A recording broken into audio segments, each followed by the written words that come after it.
अस्सलाम वालेकुम, yes this is Jawad and welcome back to another video. तो आज की इस वीडियो हम डिस्कस करने जा रहे हैं फेडरल बोर्ड क्लास 9th के इम्पोर्टेंट एमसीक्यूज़ की वीडियो का ये पार्ट 1 है। इसके बाद हम और एमसीक्यूज़ को भी डिस्कस करेंगे। तो फ़िलहाल के लिए इनको आप लोग देख लो, इन्जॉय करो। साथ में ऑप्शन भी लगे हुए हैं और मैं आप लोगों को एक एक पढ़ के साथ साथ कराऊँगा। अपने दोस्तों के साथ इस वीडियो को लाजमी शेयर करना है आप लोगों ने, और आप लोगों ने चैनल को भी सब्सक्राइब करना है, लाइक कमेंट शेयर सब कुछ करना है ताकि बाकी बच्चों का भी फ़ायदा हो सके। तो यहाँ पे आप लोग का जो नई बुक है पुरानी बुक है दोनों को कंबाइन करके एमसीक्यूज़ हैं और रीस्ट्रक्चर्ड है अकॉर्डिंग टू 2024 की जो अलाइनमेंट है उसके मुताबिक। तो यहाँ पे अगर हम देखें तो फर्स्ट एमसीक्यू में वो क्या बोलता है, a student noted that the thickness of a glass sheet using a screw gauge on main scale it reads 3 division while 8 division was on circular scale. बच्चे ने देखा, उसने मेन स्केल पे जो रीडिंग पढ़ी 3 डिवीजन्स थी और 8 डिवीजन थी सर्कुलर स्केल पे। Coincided with the index line it is thickness है, तो इसकी थिकनेस निकालनी है। ये 3 थी, ये 8 थी, तो 3.08 मिलीमीटर इसकी थिकनेस आ जाएगी। इसके बाद सेकंड में कहते हैं the interval of micro second is equivalent to 2 × 10⁻⁻⁴ second. इसमें अगर कोई गलती से, क्योंकि बहुत ज़्यादा होंगे, गलत हो भी जाता है तो आपने नीचे सही कमेंट कर देना। ये कमेंट कर देते हो कि ये फलां गलत है, उसका सही आंसर ही गलत ऑप्शन नीचे लिख दिया करो। चैप्टर नंबर 1 एमसीक्यूज़ नंबर ये गलती से कोई और था तो इसका ये हो गया, हो जाता होता है। तो अगर कोई हो तो ये नहीं कि हैं, अगर हो जाए बीच में कोई तो। इसके बाद थर्ड में कहता है which instruments are most suitable for accurate measurement of the thickness of coin. Coin की जो थिकनेस है इसको मेजर करने के लिए ये माइक्रोमीटर वर्नियर कैलिपर में हम प्रॉपरली एक्यूरेट मेजरमेंट्स ले सकते हैं। इसके बाद अगर हम आगे चलें एमसीक्यू नंबर 4 पे कहते हैं screw gauge the distance moved forward और backward in one complete rotation is known as pitch. उसकी पिच कहते हैं उसको। A light year is a distance travel by light in 1 year it travel about 9.416 × 10⁻15 meter. तो इसमें हमारे पास significant figures कितने हैं? सिग्निफिकेंट फिगर इसमें 4 हैं, 1 2 3 4। उसके बाद कहते हैं which the following measuring instrument is use to find the diameter of metallic wire. तो स्क्रू गेज को यूज़ करते हैं हम मेटालिक वायर का डायमीटर निकालने के लिए। और अगर बाकी 3 को देखो तो वो तो यूज़ हो ही नहीं सकते। इस फ्लास्क में कौन तार डालता है, स्केल से कौन नाप सकता है उसकी मोटाई। The number of significant figure in 204,600 is 3। ये हैं 3 इस साइड में हैं, तो टोटल कितने बन गए? 6। तो इस टाइप के एमसीक्यूज़ आप लोग को आएंगे। साथ साथ मैं आप लोग को इसीलिए करा रहा हूँ ताकि आप लोग को यहाँ पे ही रिवीजन कंप्लीट हो जाए। पेपर से एक रात पहले आप लोगों ने ये पूरे एमसीक्यूज़ की 2 वीडियोस की गोलियाँ लेके सो जाना है, और सुबह भी हो सके तो टाइम हो तो देख लो, नहीं तो ये आप लोगों ने पेपर की रात को सोने से पहले दोनों एमसीक्यूज़ वीडियो को देख के सो जाना है बस। अभी तो देखोगे ही देखोगे, तब रिवीजन के लिए। उसके बाद हमारे पास वो कहता है कि if the volume of the given cuboid is 0.03 metre then the value of X will be. यहाँ पे देखो 0.5 मीटर है, 0.2 मीटर है, तो ये वैल्यू क्या होगी हमारे पास? तो इनको आपस में इन दोनों को माइनस कर दो, या इस तरह इसका फार्मूला इस पर कोई अप्लाई कर दो क्यूबॉइड का, तो आप लोगों के पास 0.3 बच जाता है। उसके बाद भेजा था following pairs of unit is an example of ऐसा यूनिट मीटर और केल्विन इसका आंसर है।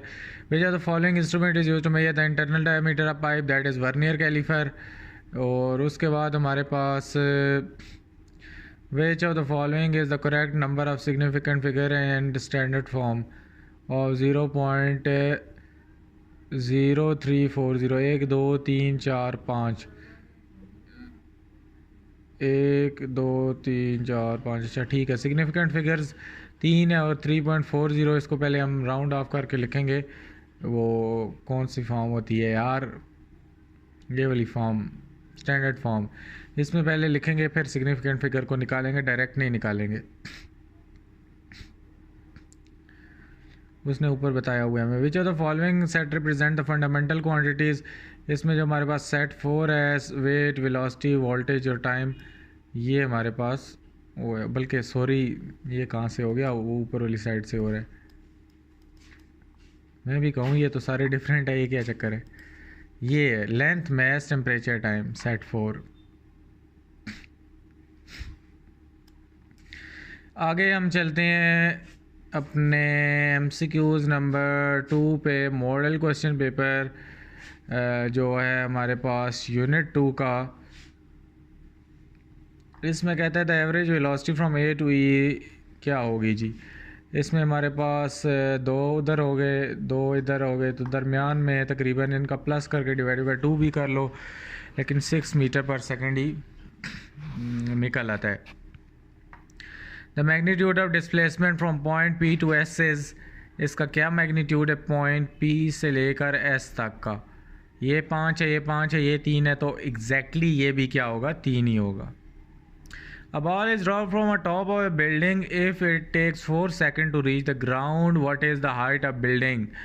तो हाइट ऑफ बिल्डिंग क्या होगी हमारे पास, 8 सेकंड वो ले रही है, 4 सेकंड ले रही है, तो ये हमारे पास वैल्यू ऑफ जी भी उसने आपको दी है, तो ये तकरीबन हमारे पास 80 बन जाएगी।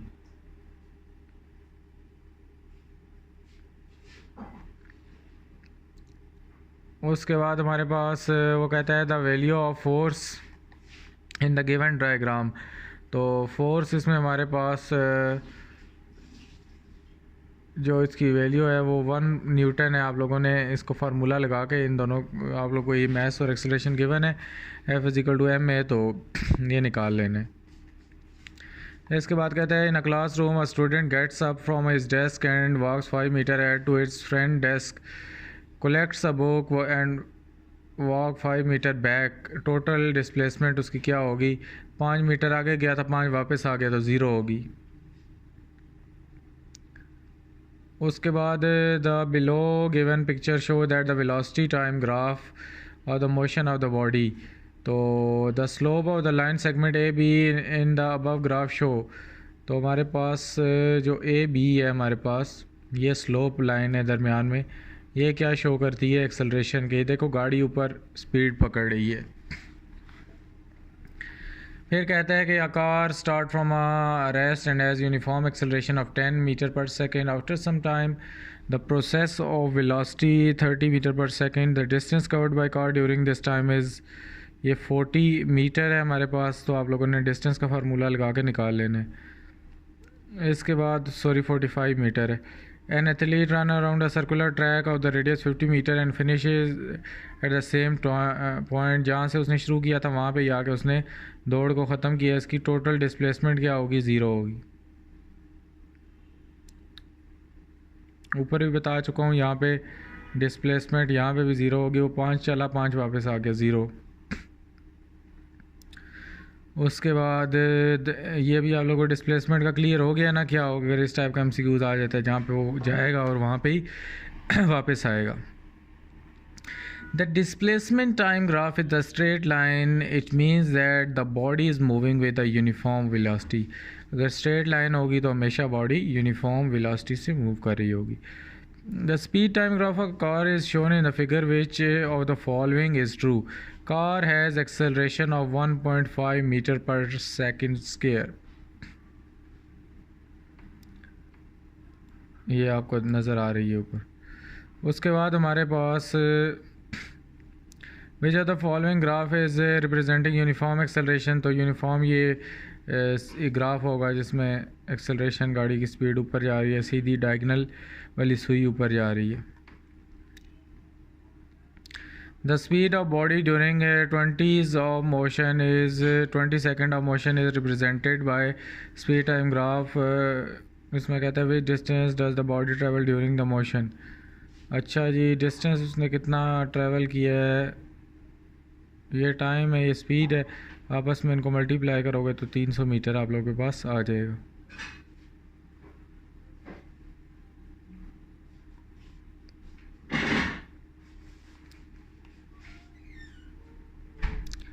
चैप्टर नंबर 3 आप लोगों के पास आ गया डायनेमिक्स का, और इसके एमसीक्यूज़ को हम देख लेते हैं। यहाँ पे अगर हम आएँ तो वो कहते हैं दो मैसेज हैं जो कि एंडलेस इंटेंसिबल स्ट्रिंग के साथ हैं, passing over a frictionless pulley side that both move vertical. The acceleration of body इसकी कैसे निकालने हैं, m1 minus m2 divided by m1 plus m2 into G. इस तरह इसकी क्या आप निकाल सकते हो एक्सेलरेशन। और उसके बाद अगर हम आगे हैं value of coefficient of friction, ये जो माइक्रो है क्या है, के depends upon nature of surfaces.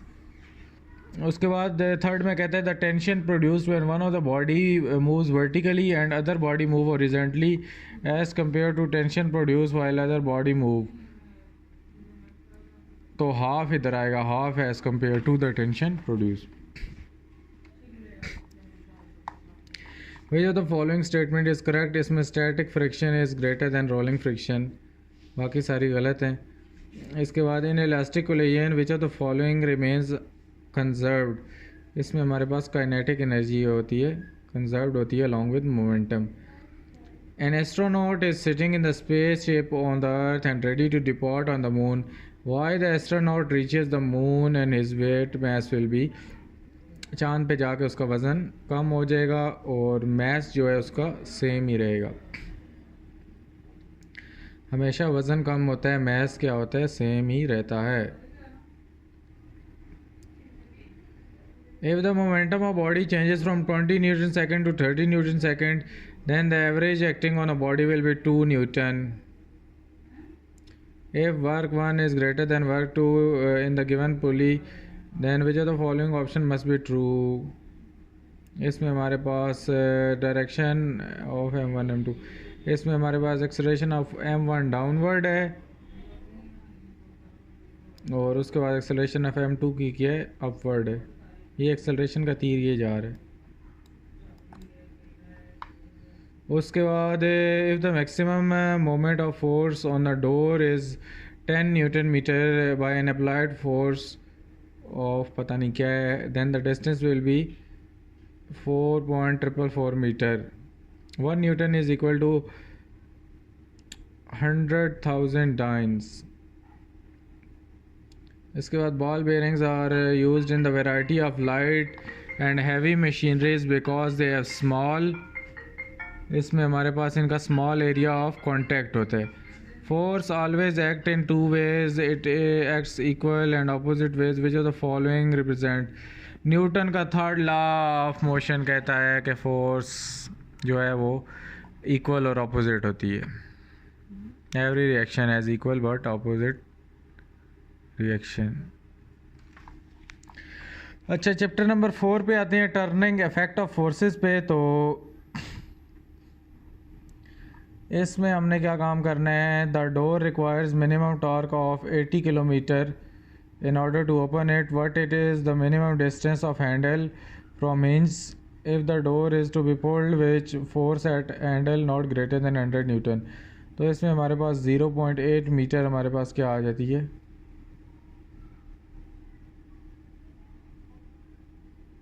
जो हमारे पास मिनिमम डिस्टेंस आ जाता है। अच्छा, how much torque is applied by girl when she exert a force of 20 newton on the door of width 1 meter at the point whose line of action. अच्छा, इसमें again आप लोगों ने फार्मूले लगाने हैं। इधर यहाँ पे तो ज़ीरो है लेकिन ऊपर वाले में फार्मूला आप लगा के इसको कर सकते हो। फार्मूला नीचे आप लोगों को गिवन होंगे। इन द गिवन डायग्राम यहाँ पे दो वेट उसने हमें दिए हैं और रॉड को प्लेस कर दी गए where weight 1 is greater than weight 2 for keeping the rod in equilibrium. तो हम क्या काम करेंगे, यहाँ पे वो कहता है कि increase W2 and decrease X। तो यहाँ पे हम क्या काम करेंगे, increase X and W2 remain same. इसको इंक्रीज़ करना है हमने, उसको उधर ही छोड़ो, वो पहले ही नीचे जा रहा है। अच्छा, यहाँ पे हमारे पास जो आता है 3, if the position of the body is disturbed it does not return to original position then it will be in unstable equilibrium. अच्छा, इसके बाद वो हमें कहता है कि if all three forces F1 F2 F3 are equal in magnitude then which of the following force would individually produce zero torque about A. तो इसमें हमारे पास F2 जो है हमारे पास ज़ीरो टॉर्क प्रोड्यूस करेगी। A meter rule is pivoted as shown in given figure. In order to balance the meter rule, the value of mass would be। तो मीटर रूल को अगर हम ये इधर करेंगे तो यहाँ पे 80 की मास होनी चाहिए। उसके बाद अगर हम देखें तो उसके बाद अगर हम देखें तो आगे वो बोलता है कि two forces act as the right angle at the point O. ये है हमारे पास as shown in figure what will be the magnitude and direction of resultant force. तो that is 15 newton along P R. तो ये P R किधर है, ये पी आर के अलोंग होगी। Car is tilted from the ground and the center of gravity will be raised।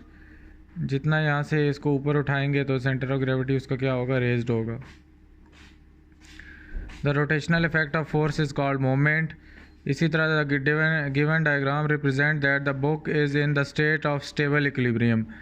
यहाँ पे जो बुक है ये किस इक्विलिब्रियम की स्टेट में, stable equilibrium. If the person is Titan a bolt by applying force of 10 Newton at a point 0.8 meter from point Q, then the turning effect of force will be 8.0 हमारे पास ही Newton metre होगी। इसके बाद some of the books are placed in 4 book cases as shown in diagram, which of the following shelf is most likely to fall forward। तो इसमें जो ए वाला है हमारे पास, ये हमारे पास आगे गिर सकता है क्योंकि इसकी जो दोनों आगे वाली पोर्शन है ये फेल है, इसलिए इसके आगे गिरने के चांसेस ज़्यादा हैं। बाकी ये इनके दोनों पीछे हैं, इसके तो फुल है, ये नहीं गिर सकता। इसका एक आगे है, नीचे वाला फुल है, ये वाला जल्दी गिर सकता है। इसके ये दोनों आगे हैं, बाकी दो खाली हैं या पीछे। इसका ज़्यादा लोड आगे वाली तरफ है तो ये फॉरवर्ड गिर सकता है। चैप्टर नंबर 5 पे हम चलते हैं, दैट इज़ ऑफ ग्रेविटेशन। तो चैप्टर नंबर 5 में हम देख लेते हैं। तो यहाँ पे हमारे पास जो MCQs आ जाते हैं वो कहता है कि an astronaut returns from the moon to the earth, which of the following is correct description about his earth mass and weight. तो इसका जो मास एंड वेट है same on earth and moon है। उसके बाद जो वेट है more on earth and then moon, ये हमारे पास होगा। मास उसका सेम होगा और वेट क्या होगा, अर्थ पे ज़्यादा होगा और मून पे कम होगा। ये हम पहले भी डिस्कस कर चुके हैं। मून पे जाके क्या होता है, वेट कम हो जाता है, अर्थ पे ज़्यादा होता है। If an astronaut attain the height equal to the radius of Earth, then his weight will be related to Earth's surface will become 1/4। अगर वो उसकी हाइट रेडियस के इक्वल हो जाती है तो उसका वेट क्या हो जाएगा, 1/4। The weight of object on the surface of moon is less than that of surface of Earth। कम हो जाता है, ये अगेन बता चुका हूँ। उसके बाद ये कोई न्यूमेरिकल टाइप दिया हुआ है, इसको आप सॉल्व करोगे तो आंसर 9.8 आना चाहिए। फार्मूले सारे गिवन बुक में गिवन है। वैल्यू ऑफ ग्रेविटेशनल फोर्स आपने निकालनी है तो इसका फार्मूला गिवन है। If suddenly the gravitational force between earth and satellite revolving becomes 0, then satellite will move tangential to original orbit with same velocity। उसके बाद the following correctly describe the variation of gravity g with altitude। ये it is inversely proportional to square of distance from center of earth। If the distance between two masses is half, then the force of gravitation become 4 times। इसी तरह हमारे पास when an object is at height equal to radius of the earth above the surface of the earth, what is the value of gh। ये हमारे पास g और 4 होगी। इसके बाद satellite of mass m is revolving at the height from earth surface, its orbital velocity is under root gre2 divided by R E plus H. इसी तरह 10th में वो कहता है an artificial satellite remains in orbit around the earth because earth attraction provide the necessary centripetal force to the satellite. ये इसका जवाब होगा। इसके बाद 11 में कहता है where will be profitable to purchase 1 kilogram of sugar at equator. इसके बाद कहता है decrease in value of G at height from the surface is 2h/r divided by 2h/r into जी।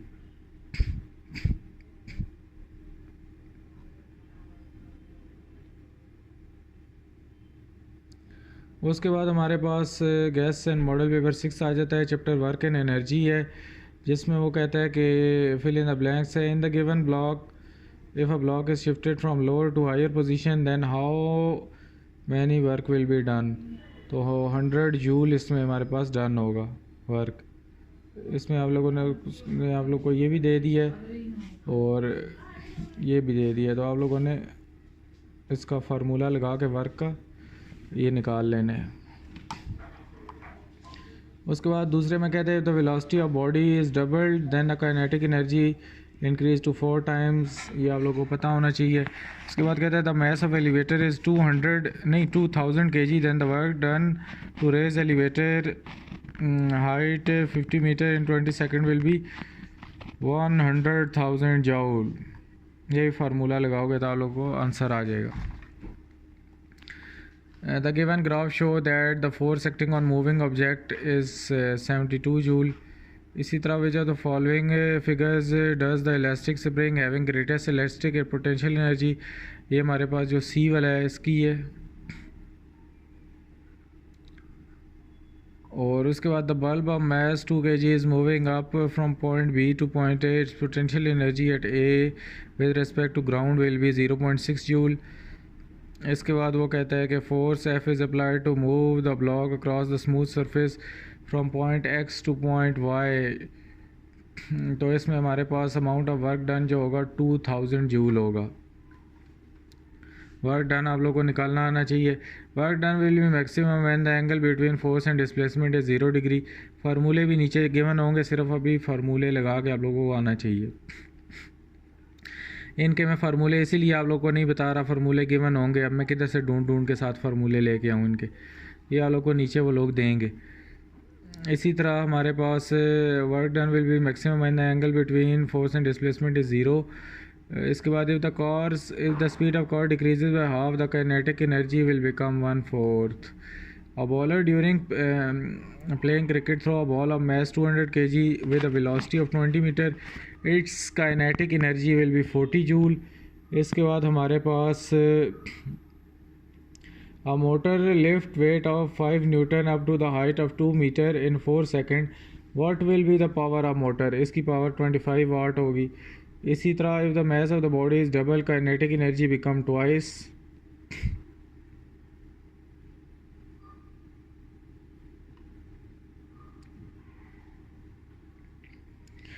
इसके बाद हमारे पास जो मॉडल पेपर 7 है इसको हम देख लेते हैं, जो कि हमारे पास यहाँ पे आ गया। On the frozen lake the ice will break the pressure exerted on it, it will become greater than 1.0 newton per centimeter square. If 4 boys are standing on the ice what will be which of the following will fall through. तो ये 300 Newton और 250 centimetre वाला बच्चा गिर जाएगा। Which of the following is used to determine the density, that is Archimedes principle, the height of Turbella dam। इसने सारा कुछ दिया है, इसका आप लोगों ने प्रेशर निकालना है, that is 1.43 × 10⁻⁶ पास्कल। ये आप लोगों ने फार्मूला निकालना है, इसका फार्मूला लगाना है, तो आप लोगों को वैल्यूज़ दी हुई हैं। इसके बाद the property of matter which it restore its length shape, that is elasticity. Elastic होती है, उसको खींचो वापस अपनी शेप में आ जाती है। द सिस्टम शोन, ये सिस्टम उसने दिया हुआ है। इसमें आप लोगों ने क्या काम करना है, अपवर्ड फोर्स निकालनी है, तो ये 4 न्यूटन निकल आएगी आपके पास। ये नीचे साथ में उसने हिंट भी दी हुई है formula. The ball of same diameter is immerse with in water completely which of the following is true. तो इसमें सारी बालों का जो अप थ्रस्ट है सेम है। विच of the following is more elastic steel, इसमें हमारे पास मोस्ट इलास्टिक है, तो ये मोस्ट इलास्टिक स्टील है हमारे पास। इसके बाद वो कहते हैं pressure P of fluid is given as rho g h a container. ये कोई न्यूमेरिकल है, अगेन इसको आप सॉल्व करोगे 180 kg आंसर आना चाहिए। और रॉक वेट अगेन हमारे पास ये न्यूमेरिकल टाइप है, इसको फार्मूला लगाओगे तो 3.9 न्यूटन आप लोगों के पास आना चाहिए, जो कि आपने बॉयंट फोर्स निकालनी है। Why the aeroplanes are made to run on runway before it take off, it provide required to lift the aeroplane को ऊपर उड़ने में मदद करता है उसको। एक जिस तरह आप दौड़ के ना कहीं से छलांग मार देते हो, ये वही हिसाब है। पीछे से स्पीड से आते हो ना, तो आप लोगों ने कोई नाला क्रॉस करना हो तो वो हिसाब है।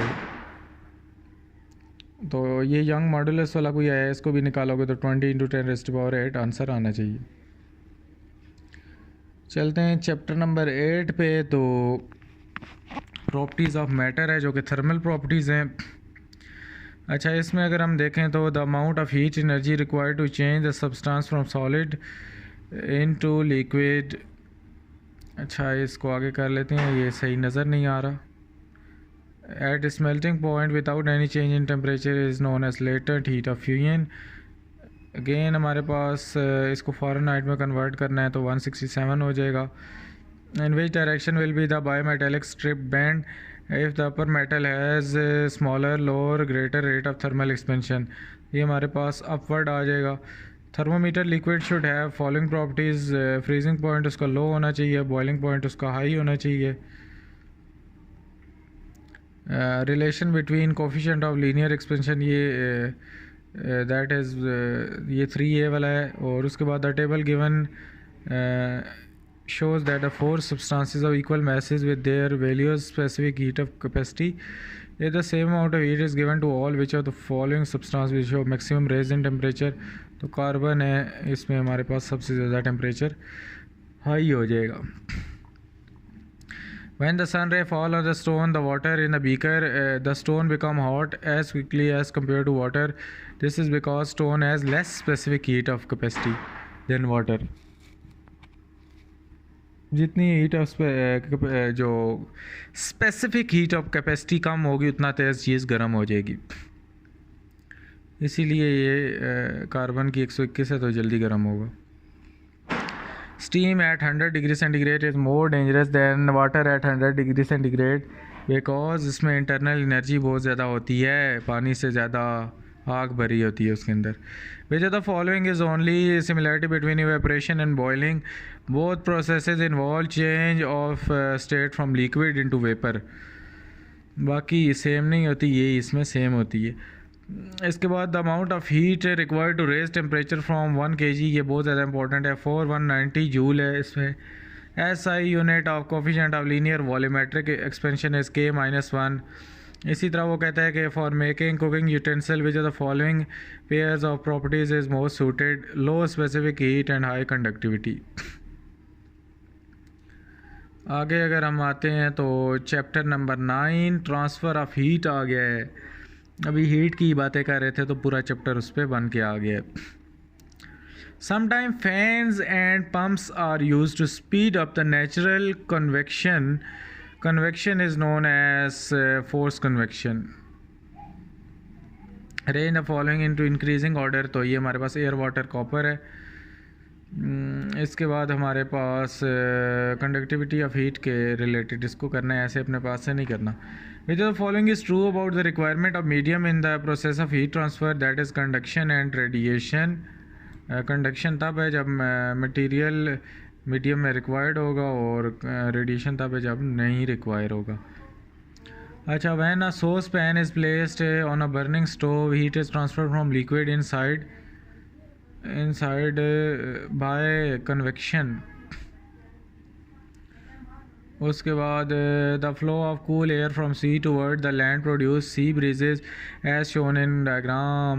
The sea and land breezes are result of convection. Convection currents भी होते हैं जो समंदर के होते हैं। इसके बाद wearing a white uniform keep a student cool when the weather is hot, it is because white colour is a good reflector of radiation. इसके बाद heat reaches the surface of the earth from the sun mainly because of, ये हमारे पास radiation और convection के ज़रिए और sorry convection कहाँ से आ गई, सिर्फ रेडिएशन के ज़रिए। कन्वेक्शन तो दूसरी खाते में चला जाता है ना, radiation, only radiation. Shining silver surfaces और reflector, good reflector, best reflector, इसमें बेस्ट होगा। उसके बाद rooms are heated using gas heater by convection and radiation. उसके बाद identical cubes of the following material are kept in room at the same temperature which will feel coldest iron. The ventilator in the room work on the principle of convection. Thermal conductivity of the rod does not depend upon mass. तो ये हमारे पास आ गए annual paper आ गए 2013 से 2020। तो इनको हम क्या करते हैं, टाइम देखते हैं क्या हुआ है। 30 मिनट की ये वीडियो होगी, ये बहुत है। अगली वीडियो में हम ये करेंगे एनुअल पेपर्स के MCQs 2013 से 2020 नहीं, 2013 से 2024 तक करेंगे इंशाल्लाह। तो नेक्स्ट वीडियो अगर आप चाहते हो तो नीचे कमेंट भी कर दो, और इंशाल्लाह मैं उसको बहुत जल्द लेके आता हूँ। वो लाजमी आपने देखनी है, आप लोगों का बहुत ज़्यादा उसमें भी फ़ायदा होने जा रहा है। मिलता हूँ किसी और वीडियो में। ये वीडियो अपने दोस्तों, क्लासमेट्स सब के साथ शेयर कर दो ग्रुपों में। अल्लाह हाफिज़, टेक केयर।